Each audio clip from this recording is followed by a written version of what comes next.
مسلم آبادی ہوتی ہے اس کا 0.1% اس کوٹا ہر ملک کا رائٹ ہوتا ہے. جو پچھلی مردم شماری تھی اس کے مطابق پاکستان کا کوٹا 1,80,000 کے قریب پاکستان کو ملتا ہے. ڈالرز جو ہے وہ بہت بڑھ گیا ہے اور حج کی ادائیگی ریالوں میں ہوتی ہے, ایئر لائن کی ادائیگی ڈالرز کے اندر ہوتی ہے, اس لیے اس کی کاسٹ جو ہے نا بڑھتی جا رہی ہے. اور ہم بہت زیادہ اماؤنٹ ادائیگی جو وہاں ریالوں میں ٹیکس کے اندر کر رہے ہیں وہ بھی حج کی کاسٹ میں ایک بڑھانے میں کا ایک فیکٹر ہے. 40 دن کی 45 دن کی ٹکٹ پرچیز کریں گے تو وہ ٹکٹ جو آپ کو 2,10,000 اور 15,000 کے دے گا, اگر وہی ٹکٹ آپ اس سے 15 دن کے لیے لیں گے تو وہ ٹکٹ 3.5 لاکھ روپے میں ملے گی.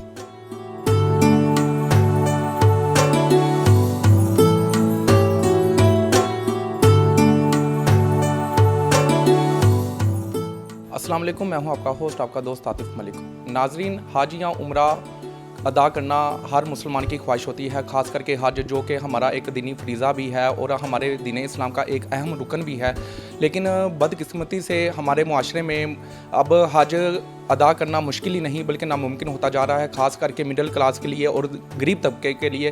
حج کوٹا ہے کیا, اس سلسلے میں ہم نے جوائن کیا ہے شاہد صاحب کو, جو کہ کسی تعارف کے محتاج نہیں ہیں, جو کہ گزشتہ 40 سالوں سے اپنی خدمات سر انجام دے رہے ہیں. ہم ان سے جاننے کی کوشش کرتے ہیں کہ یہ سارا پروسیجر ہے کیا. السلام علیکم سر. وعلیکم السلام. سر پہلے بہت شکریہ آپ کا ٹائم دینے کے لیے. تو ہمارے ویورز کو بتائیں کہ کوٹا حج ہے کیا بیسیکلی. دیکھیں, حج بے شک صاحب استطاعت پہ فرض ہے اور پاکستان اور پوری دنیا میں سعودی کا جو نظام ہے اس کے مطابق جو مسلم آبادی ہوتی ہے اس کا 0.1% اس کوٹا ہر ملک کا رائٹ ہوتا ہے. اسی طرح پاکستان کی آبادی کے مطابق جو پچھلی مردم شماری تھی اس کے مطابق پاکستان کا کوٹا 1,80,000 کے قریب پاکستان کو ملتا ہے. اور آپ نے ایک بات کہی کہ حج مہنگا اور مشکل ترین ہوتا جا رہا ہے اور ناممکن نعوذ باللہ ہوتا جا رہا ہے. بلا شبہ ایسا ہی ہے, لیکن میرا خیال ہے کہ حج ہی مہنگا نہیں ہوا, ہر چیز مہنگی ہو گئی ہے اور شاید ہم سستے ہو گئے ہیں, کیونکہ ڈالرز جو ہے وہ بہت بڑھ گیا ہے اور حج کی ادائیگی ریالوں میں ہوتی ہے, ایئر لائن کی ادائیگی ڈالرز کے اندر ہوتی ہے, اس لیے اس کی کاسٹ جو ہے نا بڑھتی جا رہی ہے. اور کچھ ہمارے, میں کہوں گا کہ ہم پرائیویٹ سیکٹر کو ڈیل کرتے ہیں. حج آرگنائزر پاکستان میں 902 کی تعداد ہے اور یہاں ایک ہیلتھی کمپٹیشن آلریڈی موجود ہے. اس کی وجہ سے لوگوں کو اچھی سہولیات پرائیویٹ سیکٹر سے, وہ سہولیات جو عام دوسرے ممالک والے شاید بہت مہنگی دیتے ہیں, لیکن پاکستان کے حج آرگنائزر کمپٹیشن ہیلتھی ہونے کے سبب اس کو کوشش کرتے ہیں کہ کسٹمر کو اپنی طرف لانے کے لیے وہ اچھی سہولتیں کم قیمت میں دینے کی کوشش کر رہے ہیں اور اس میں کافی حد تک کامیابی بھی ہمیں حاصل ہوئی ہے. لیکن پچھلے کچھ سالوں سے سعودیہ میں ہر چیز کے اوپر ٹیکس ایڈ کر دیا گیا ہے اور وہ ٹیکس جو ہے پاکستان میں بدقسمتی سے سعودیہ کے ساتھ ڈبل ٹیکسیشن کا نظام بھی نہیں ہے اور ہم بہت زیادہ اماؤنٹ ادائیگی جو وہاں ریالوں میں ٹیکس کے اندر کر رہے ہیں وہ بھی حج کی کاسٹ میں ایک بڑھانے میں کا ایک فیکٹر ہے. اور اسی طرح ہماری ایئر لائنز جو ہے ان کی منوپلی جو ہے بالخصوص حج کے حوالے سے, کہ جو عام حالات کے اندر ٹکٹ جو ہے وہ آپ کو 1 لاکھ روپے میں میسر ہوتی ہے, وہ حج میں ٹکٹ 2.25 اور 3 لاکھ میں بھی ملی ہے اور لاسٹ ایئر 3,60,000 اور 70,000 تک اس کی قیمت گئی ہے. ان چیزوں کو کچھ عرصہ پہلے, یعنی عرصے کو 8-10 سال پہلے اگر آپ بات کریں یا اس سے زیادہ, تو فائنانس منسٹری حج کے لیے باقاعدہ کاسٹنگ کرتی تھی ایئر لائن کی کہ کتنا خرچہ آئے گا اور اس کے مطابق حج سے کیا چارج کیا جائے گا. لیکن اب چونکہ جیسے کہ باقی چیزوں کے اندر ہمارے ہاں نہ تو کوئی کوالٹی کنٹرول ہے نہ پرائس کنٹرول ہے, اسی طرح اس سیکٹر کو بھی اسی طرح چھوڑ دیا گیا ہے اور یہ دن بدن مہنگا ہوتا جا رہا ہے. جبکہ اس کے اوپر اگر دونوں سیکٹر, پرائیویٹ سیکٹر اور گورنمنٹ سیکٹر, ایک پیج پہ ہو جائیں اور پالیسی بناتے ہوئے گورنمنٹ اگر پرائیویٹ سیکٹر کو ساتھ لے ایز اے پروفیشنل, تو میرا خیال ہے کہ حج کی کاسٹ کم کی جا سکتی ہے. 2019 کی اگر بات کریں تو 5 لاکھ کا تقریباً حج ہو جاتا تھا, اس کے بعد 7,10,000, اس کے بعد پھر 12 لاکھ پر یہ رقم پہنچ گئی. تو اس بارے میں آپ کیا کہیں گے, ایک دم سے اتنا بڑا یعنی کہ جھٹکا ایک عوام کو لگنا؟ جیسے کہ میں نے پہلے آپ کو کہا, 2019 کے اندر ریال کی قیمت 32 روپے تھی, ریال کی قیمت 32 روپے تھی اور اب ریال جو ہے وہ 80 روپے کا ہے. تو یہ آلموسٹ ڈبل سے زیادہ قیمت تو کرنسی کی ڈی ویلیوشن کی وجہ سے ہوئی ہے نا. اس کے اندر میں نے جیسے کہا کہ ہمیں کچھ چیزیں اس وقت ایئر لائن کی ٹکٹ کو اگر آپ دیکھیں تو وہ 1,40,000 سے 45,000 روپے کی حج کی ٹکٹ تھی، جو پچھلے سال 3,60,000 تک گئی۔ 40 سے اگر دنوں کی کمی کی جائے تو کیا اس پر بھی تھوڑی سی رعایت ان کو ملتی ہے اس چیز میں کہ یہ سارا کچھ پیکج کے اندر پہلے انکلوڈ یہ ساری چیزیں ہوتی ہیں؟ یہاں تھوڑا معاملہ الٹا ہے، حج کے دن اگر آپ بڑھائیں گے تو قیمت کم ہوگی۔ اگر آپ ایئر لائن سے لانگ ٹائم کی 40 دن کی 45 دن کی ٹکٹ پرچیز کریں گے تو وہ ٹکٹ جو آپ کو 2,10,000 اور 15,000 کے دے گا، اگر وہی ٹکٹ آپ اس سے 15 دن کے لیے لیں گے تو وہ ٹکٹ 3.5 لاکھ روپے میں ملے گی۔ ایک چیز دنوں پر یعنی کہ یہ بات مزید ہے، دنوں میں کاسٹ بڑھتی ہے، اس لیے کاسٹ بڑھتی ہے کہ دنیا کے بہت سے ممالک بہت شارٹ حج کرتے ہیں، اور وہ ایک اتنا رش جو مدینہ المنورہ کے لیے ہوتا ہے یا مکہ کے ہوٹلز کے لیے ہوتا ہے کہ وہ شارٹ ٹائم کے لیے آتے ہیں، شارٹ ٹائم میں چلے جاتے ہیں، اور جو لانگ ٹائم اس کے بعد وہ ہوٹل تقریباً 50% اس میں سپیس نکل آتی ہے تو وہ ریٹ تھوڑا کم ہو جاتا ہے۔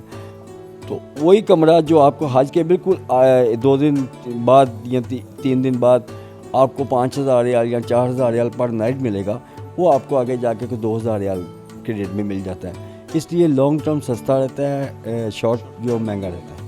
سر کوئی بحری راستہ بھی کوئی آپشن ہوتی ہے؟ بہت اچھا سوال ہے، بہت اچھا سوال ہے آپ کا یہ۔ دیکھیں یہ کوشش بنگلہ دیش اب اس نے شروع کی ہے، میرا خیال شاید اس سال بھی کر لے۔ بحری سفر جو ہے نا اس کو دوبارہ بحال ہونا چاہیے۔ آج اتنے اچھے کروز آپ کے پاس موجود ہیں یا آپ لے سکتے ہیں، تو آپ میرا خیال ہے اس پہ اگر سفر کروائیں گے حاجی کو تو اس کی کاسٹ بھی کم ہوگی اور حاجی اس سے بہتر عبادت بھی کر سکے گا، اس کو موقع بھی ملے گا۔ سر فار ایگزامپل اگر آج کی قیمت کے ساتھ اس کو کمپیئر کیا جائے تو کتنی کو ہو سکتی ہے، ایک اندازاً آپ بتانا چاہیں تو؟ میرا خیال ہے کہ اگر اس سال کا حج 11,90,000 روپے کا جو اسٹیمیٹ کیا ہے گورنمنٹ نے اس سال حج کے لیے، اگر اسی کو آپ شپ پہ کنورٹ کر دیں تو اس کا دورانیہ شاید کوئی 10 دن کا بڑھ جائے گا، آپ کے ٹریولنگ کا 40 سے 50 دن کا ہو جائے گا، اور یہی حج آپ کوئی 7 لاکھ روپے میں واپس لا سکتے ہیں۔ سر کہا جاتا ہے کہ 2023 کے جو حج کی نشستیں تھیں وہ بہت زیادہ تھیں، لیکن جو درخواست گزار تھے وہ بہت کم تھے اور بغیر قرآن اندازی کیے ہی ان کو بھیج دیا گیا، تو اس بارے میں؟ ملکی حالات اس وقت اتنے اچھے نہیں ہیں، لوگوں کا اشتیاق تو بہت زیادہ جانے کے لیے، لوگ تو اپنے ایسٹ سیل کر کے بھی حج پہ اور عمرے پہ جانا چاہتے ہیں، یہ تو اللہ کا شکر ہے۔ ہمارے ہاں تو اب یوتھ جو ہے وہ اس طرف بہت بڑی راغب ہے، پہلے تو بڑے بزرگ حضرات جاتے تھے، اب نوجوان طبقہ جو ہے وہ چاہتا ہے کہ عمرہ کرے، حج کرے۔ لیکن پچھلے سال ایک جو مشکل آئی تھی حجاج کی بکنگ کے اندر، وہ صرف 2 قسم کی پالیسیز تھیں، ایک تھی اسپانسرشپ اور ایک تھی ریگولر اسکیم۔ ریگولر کے حاجی تو فل ہو گئے، ٹائملی فل ہو گئے، بلکہ شاید تھوڑے زیادہ ہو گئے، لیکن اسپانسرشپ کے اندر اچھی کوئی نہیں مل سکی، رسپانس نہیں ملا گورنمنٹ کو، اور اس کی وجہ یہ تھی کہ گورنمنٹ نے شرائط بڑی عجیب و غریب رکھی تھی کہ ڈالرز کے اندر آپ نے ادائیگی کرنی ہے، اور وہ بھی ممکن تھا، لیکن لوگ کہتے تھے کہ ڈالر بھی آپ نے ہمیں باہر سے منگوا کے دینے، اگر وہ کہتے کہ یہاں سے آپ نے ڈالرز کے اندر پرووائڈ کرنے ہیں، پیسے جمع کرانے ہیں، تو لوگ شاید کروا دیتے، لیکن انہوں نے کہا شرط تھی کہ آپ نے ڈالر منگوانے ہیں اس اکاؤنٹ کے لیے، اور وہ بھی بھیجنے والا آپ کا چاچا ماما یعنی بھائی بہن ہو، یہ بھی ضروری ہے۔ تو اب جس کا کوئی رشتہ دار باہر نہیں ہے، قریبی رشتہ دار، اور وہ نہیں بھجوا سکتا تو وہ درخواست بھی نہیں دے سکا۔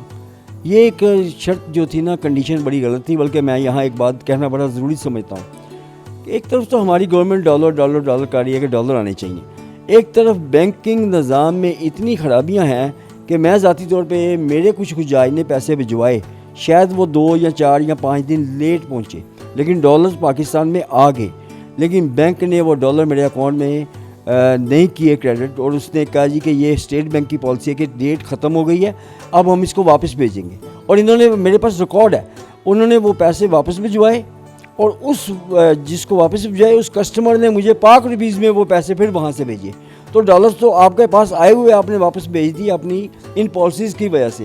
تو ریویو کرنے کی ضرورت ہے پاکستان اسٹیٹ بینک کو بھی کہ بزنس اگر چاہیے تو بزنس کے لیے تھوڑا سا لوگوں کو کھلا ہاتھ دینا پڑے گا۔ سر اس سارے پروسیجر میں مڈل کلاس کے لیے یا پھر کوئی غریب انسان کے لیے کوئی کہیں نہ کہیں کوئی سبسڈی وغیرہ کوئی آپشن ہے کوئی اس طرح کی حکومتی سطح پر یا پھر کسی کے ذریعے؟ دیکھیں پیکیجز کے اندر ہر قسم کے پیکیج ہوتے ہیں۔ پیکیج لاسٹ ایئر بھی پاکستان میں 10 لاکھ روپے کا بھی پیکیج موجود تھا، اور 50 لاکھ تک پیکیج موجود تھے۔ اب جو جس طرح کی استطاعت رکھتا ہے اس کے مطابق اس نے اس کو سلیکٹ کیا اور وہ گیا. 10 لاکھ روپے کے پیکج کو آپ یہ دیکھ لیں کہ اس کو آپ ریالوں میں اگر کنورٹ کریں تو آپ ٹکٹ کے علاوہ 10,000 ریال بھی نہیں بنتا. ٹکٹ کے علاوہ ٹکٹ اگر اس میں سے 2.5 یا 3 لاکھ روپے کی نکال دیں 10 لاکھ روپے میں سے تو 7.5 لاکھ کے 10,000 ریال بھی نہیں آتے. تو اس کے اندر ان کے اکوموڈیشن، ان کے مکاتب، ان کے کھانا پینا، ان کی ٹرانسپورٹ، یہ سارا کچھ اس کے اندر شامل تھا، کیونکہ وہاں پہ ریٹ اب وہ نہیں رہے. سعودیہ تھوڑا سا حج کو لگژری کرنے کے اساس کے ساتھ مہنگا بھی کرتا جا رہا ہے. ان کے لیے جو تو یہ مہنگائی کو مانی رکھتے ہیں، ہمیں 1 ریال کا فرق جو ہے 80 روپے میں جا کے لگتا ہے. تو جو لوگ خواہش رکھتے ہیں، جانا چاہتے ہیں، اللہ تعالیٰ ان کی مدد کرے، لیکن انہیں میں کہوں گا کہ سب سے زیادہ ضروری یہ ہے کہ وہ کوشش کریں کہ اپنے جو عزیز و اقارب وہاں پہ ہیں ان کے ذریعے اگر وہ اسپانسرشپ کے تھرو پیسے منگوا لیں یا اپنے کو سورس سے منگوا لیں تو قرآن اندازی سے بھی بچ جائیں اور شارٹ حج کو بھی وہ ترجیح دے سکتے ہیں. سر لاسٹ میں آپ بتائیں کہ 902 کمپنیوں کو کم کر کے 46 پر لایا گیا اور کوئی میسج کنوے کرنا چاہیں؟ دیکھیں 46 کے حوالے سے میں پہلے بھی یہ بات ذکر کر چکا ہوں کہ سعودی گورنمنٹ نے خواہش ظاہر کی ہے اور یہ خواہش انہوں نے سب کے لیے ظاہر کی. آج تک انڈیا اور بنگلہ دیش نے ابھی تک تو اس پالیسی کو ایکسیپٹ نہیں کیا، اور اگر پاکستان سٹینڈ لیتا تو شاید وہ بھی سٹرونگ ہو جاتے اور یہ کام نہ ہوتا. اس کا کرنے سے یہ فائدہ سعودی ان پرائیویٹ اداروں کو ہوگا جو اس کو حج کو آرگنائز کر کے مارکیٹنگ کر رہے ہیں، لیکن اس کا نقصان ہمارے حجاج کو ہوگا. ہمارے ہاں 902 کمپنیوں کا مطلب ہے کہ آپ کا 70 سے 80 ہزار بندہ بے روزگار ہوگا. آپ 70 سے 80 ہزار گھروں کو بے روزگار کریں گے ان کمپنیز کو ڈیمیج کر کے. یہ اسٹیپ نہیں لینا چاہیے تھا، یہ آنے والی پولیٹیکل گورنمنٹ کے لیے چھوڑ دینا چاہیے تھا. ہماری سپریم کورٹ آف پاکستان کا ایک ڈیسیژن ہے کہ آپ 300 سے زیادہ کسی کمپنی کو حج کا کوٹا الاؤ نہیں کریں گے. تو اب اس ڈیسیژن کی وائلیشن کس طرح ہوگی یا اس کی اجازت کس طرح ہوگی، یہ ہماری سمجھ سے بالاتر ہے. جی جیسا کہ آپ نے شاہد صاحب کا موقف سنا، میں یہاں پر ایک بات کہوں گا کہ ان کا 40 سال کا ایکسپیرینس ہے، کیونکہ ان سے پہلے ان کے والد صاحب بھی اسی فیلڈ میں تھے، تو انہوں نے بھی اپنی ساری زندگی اسی کام میں سر انجام دی. تو اگر دیکھا جائے تو ان کی ایک بات بہت بجا تھی کہ اگر بحری سفر بحال کیا جائے تو یہ حکومتی سطح پر ایک بہتر اقدام ہوگا. امید کرتا ہوں کہ یہ ویڈیو آپ کو اچھی لگی ہوگی. اسی کے ساتھ اپنے ہوسٹ حاتم علی کو اجازت دیجیے. اللہ نگہبان.